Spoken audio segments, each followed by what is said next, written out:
Tema futbolya Amedê Amedspor. Di maça Iğdırsporê re 3-3 beraber ma û ev encam Amedsporê bir Lîga Super ya Tirkiyeyê. Ev serkeftin li Amed û li bajar û welatên ku Kurd lê dijîn dilxweşiyeka pir mezin çêkir, bi kêf û coşek mezin ev serkeftin tê pîrozkirin.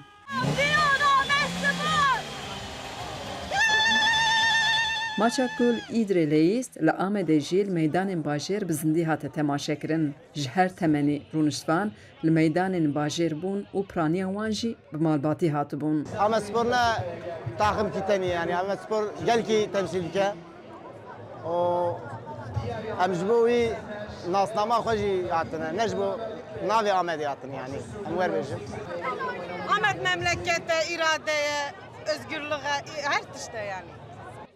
Gelek jinên ku bala wan nel sir futbolê jî ji bo Amedsporê li wê bûn û bi heyecanek mezin temaşeya maçê kirin. Bir heyecanlıyım. Ez dixwazim ki tezebe me reşkirina bir türlü qezej naki ya.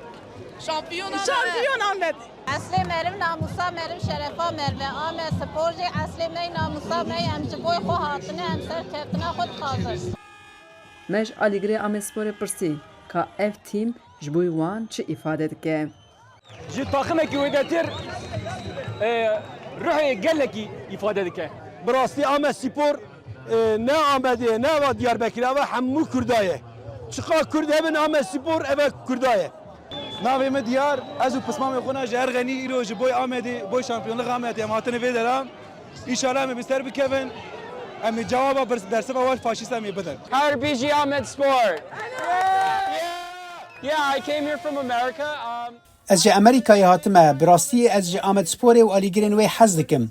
Ez li virim ku kêfxweş bibim, kulturê nas bikim û bêhtir kelecan bibim. Ev e armanca min. Amedspor ji ber nav û nasnama xwe di gelek maçan da li Tirkiyeyê rastê êriş û zextan hatin. Pirê Kurd bawer dikin ku Amedspor li Tirkiyeyê bûye nasnameya Kurdan lewma jî serkeftina tîmê ji maçek pir wirdatir şîrove dikin. Şampiyon Amedspor heyecanek bir hoşe hadi yaşatmış mekir çok şükür dilime nav devime davet Em pir kêfxweş bûn. Amedspor ji se bona me kimlik e nasname me ye. Son 10 dakikada ez ihtiyar bû. Ama çok şükür şampiyon bû. Serokê Parlamentoya Tirkiyeyê Numan Kurtulmuş, Kemal Kılıçdaroğlu û gelek siyasetvanên cuda serkeftina Amedsporê pîroz kirin. Amedspor di heman demê de li Başûr, Rojhilat û Rojavayê Kurdistanê her wiha li hemî welatên ku Kurd lê dijîn pir tê hez kirin.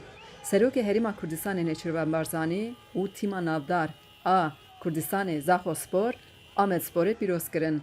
Çavereyek ku Kluba Amedsporê şahiyên mezintir ê geşseyî li dar bixin. Xecican Farqîn, Deng Amerîka, Amed.